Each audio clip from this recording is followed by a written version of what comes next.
Olá pessoal, bem-vindos ao nosso canal. Hoje, vamos mergulhar numa das histórias mais conhecidas e amadas de todos os tempos. O nascimento de Jesus Cristo. É uma história de esperança, fé e do cumprimento de uma promessa antiga. Mas além da manjedoura e dos reis magos, o que realmente aconteceu naqueles dias em Belém? Vamos desvendar juntos os detalhes fascinantes e o profundo significado por trás do Natal. Para entender o nascimento de Jesus, precisamos voltar no tempo, para uma pequena cidade chamada Nazaré, na Galiléia. Lá vivia uma jovem chamada Maria. Ela era uma mulher simples, justa, e estava prometida em casamento a um carpinteiro chamado José, um homem bom e descendente do rei Davi. A vida dele seguia um rumo tranquilo e previsível, até que um dia, tudo mudou. Para sempre. O anjo Gabriel foi enviado por Deus para visitar Maria. Imaginem o susto e a admiração dela ao receber uma visita celestial. O anjo a saudou, dizendo: "Alegre-se, agraciada. O Senhor está com você." Maria ficou confusa, sem entender o que aquelas palavras significavam. Gabriel, então, acalmou seu coração e lhe entregou a mensagem mais extraordinária de sua vida. Ela conceberia e daria à luz um filho, e o chamaria de Jesus. O anjo explicou que ele seria grande, chamado Filho do Altíssimo, e que seu reino não teria fim. Maria, ainda virgem, perguntou como isso seria possível. Gabriel respondeu que o Espírito Santo viria sobre ela, e o poder do Altíssimo a cobriria com sua sombra. Por isso, o menino que nasceria seria santo, o Filho de Deus. Para provar que para Deus nada é impossível, o anjo ainda contou que sua prima Isabel, já idosa, também estava grávida. Com um coração cheio de fé, Maria aceitou sua missão, dizendo: "Eis aqui a serva do Senhor. Cumpra-se em mim, segundo a tua palavra." Quanto isso, José enfrentava seu próprio dilema. Ao saber que Maria estava grávida, ele, como um homem justo e não querendo expô-la, vergonha pública, decidiu terminar o noivado secretamente. Naquela época, a lei era muito severa, mas, enquanto ele pensava nisso, um anjo do Senhor apareceu para ele em sonho. O anjo lhe disse: "José, filho de Davi, não tenha medo de receber Maria como sua esposa, pois o que nela foi gerado procede do Espírito Santo. Ela dará à luz um filho, e você deverá dar-lhe o nome de Jesus, porque ele salvará o seu povo dos seus pecados." Quando José acordou, ele fez exatamente o que o anjo lhe ordenou. Ele acolheu Maria, mostrando uma fé e obediência incríveis, e assumiu a responsabilidade de ser o pai terreno do Messias. A atitude de José foi um ato de coragem e amor, protegendo Maria e o plano divino. Nessa mesma época, um decreto veio de Roma, do imperador César Augusto. Ele ordenou um censo de todo o império, e cada pessoa deveria se registrar em sua cidade de origem. Para José, que era da linhagem e da família de Davi, isso significava uma longa e difícil viagem. Ele e Maria, já nos dias finais da gravidez, tiveram que deixar Nazaré e ir para Belém, a cidade de Davi, na Judeia. A viagem era de aproximadamente 150 quilômetros. Um percurso árduo que provavelmente levaram vários dias para completar, talvez a pé, ou com Maria montada em um jumento. As estradas eram poeirentas e perigosas. Finalmente, eles chegaram a Belém.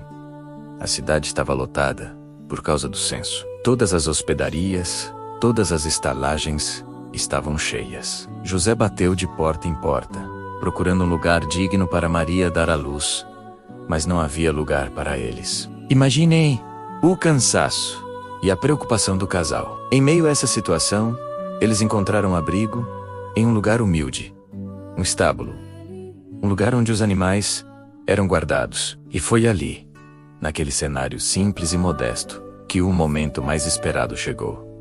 Maria deu à luz seu filho primogênito. Ela o envolveu em panos e o deitou numa manjedoura, um coxo onde se colocava comida para os animais. O Rei dos Reis, o Salvador do mundo, nasceu na mais profunda humildade, mas o nascimento dele não passou despercebido nos céus. Naquela mesma noite, nos campos próximos a Belém, alguns pastores cuidavam de seus rebanhos. Eram homens simples, que viviam ao ar livre. De repente, um anjo do Senhor apareceu, e a glória de Deus brilhou ao redor deles. Eles ficaram aterrorizados, mas o anjo lhes disse: "Não tenham medo, trago-lhes boas novas de grande alegria, que são para todo o povo.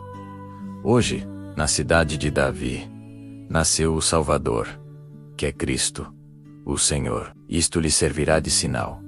Encontrarão o bebê envolto em panos e deitado numa manjedoura." E num piscar de olhos, uma multidão do exército celestial juntou-se ao anjo, louvando a Deus e dizendo: "Glória a Deus nas alturas, e paz na terra aos homens, aos quais ele concede o seu favor." Assim que os anjos se foram, os pastores disseram uns aos outros: "Vamos a Belém, ver isso que aconteceu, que o Senhor nos deu a conhecer." Eles foram apressadamente e encontraram Maria, José e o bebê, deitado na manjedoura. Depois de vê-lo, contaram a todos o que lhes fora dito sobre o menino. Todos que ouviram ficaram maravilhados. E Maria guardava todas essas coisas, meditando sobre elas em seu coração. Enquanto isso, a notícia do nascimento do novo rei chegou a um lugar muito distante, no Oriente. Homens sábios, conhecidos como magos, estudiosos das estrelas, viram um sinal celestial extraordinário: uma nova estrela brilhando no céu. Eles interpretaram isso como o nascimento do rei dos judeus e decidiram empreender uma longa jornada para adorá-lo. Seguindo a estrela, eles viajaram por meses até chegarem a Jerusalém, o centro político e religioso da Judéia. Lá eles perguntaram: "Onde está o Requiem, nascido rei dos judeus? Vimos a sua estrela no Oriente e viemos adorá-lo." A notícia causou um grande alvoroço na cidade, e o rei Herodes ficou profundamente perturbado. Herodes era um tirano conhecido por sua crueldade e paranoia,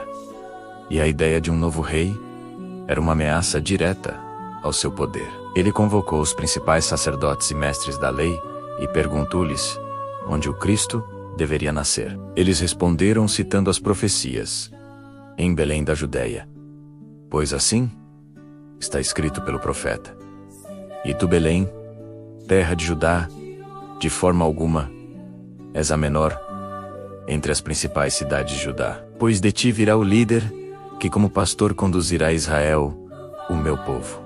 Então, Herodes chamou os magos secretamente. Ele descobriu com eles a hora exata em que a estrela havia aparecido, e os enviou a Belém com uma ordem dissimulada: "Vão e procurem com cuidado o menino. Assim que o encontrarem, avise-me, para que eu também possa ir adorá-lo." Mas suas intenções eram malignas. Ele planejava eliminar a criança. Os magos partiram, e a estrela que tinham visto no Oriente ia adiante deles, até que parou sobre o lugar onde o menino estava. Ao verem a estrela, eles se encheram de uma alegria imensa. Entraram na casa, pois a essa altura a família já poderia ter encontrado um lugar melhor que o estábulo, e viram o menino com Maria, sua mãe. Eles se prostraram e o adoraram. Então abriram seus tesouros e lhe ofereceram presentes simbólicos: ouro, como para um rei; incenso, como para um deus; e mirra, um perfume usado em sepultamentos, prenunciando seu sacrifício futuro. Depois da visita, os magos foram avisados em sonho para não voltarem a Herodes. Então, eles retornaram à sua terra por outro caminho. O plano de Herodes havia falhado. O nascimento de Jesus cumpriu dezenas de profecias do Antigo Testamento. Sua vinda não foi um acidente, mas o clímax de um plano divino de redenção, preparado por séculos. Ele nasceu de uma virgem, na cidade de Davi, Belém, e foi chamado de Emanuel, que significa Deus conosco. A história do Natal é muito mais do que uma tradição festiva. É a história de como Deus se fez homem e habitou entre nós, de forma humilde e acessível. É uma mensagem de que a esperança pode nascer nos lugares mais inesperados, de que a luz brilha na escuridão e de que o amor de Deus é para todos, para os simples pastores, para os sábios estrangeiros, para você e para mim.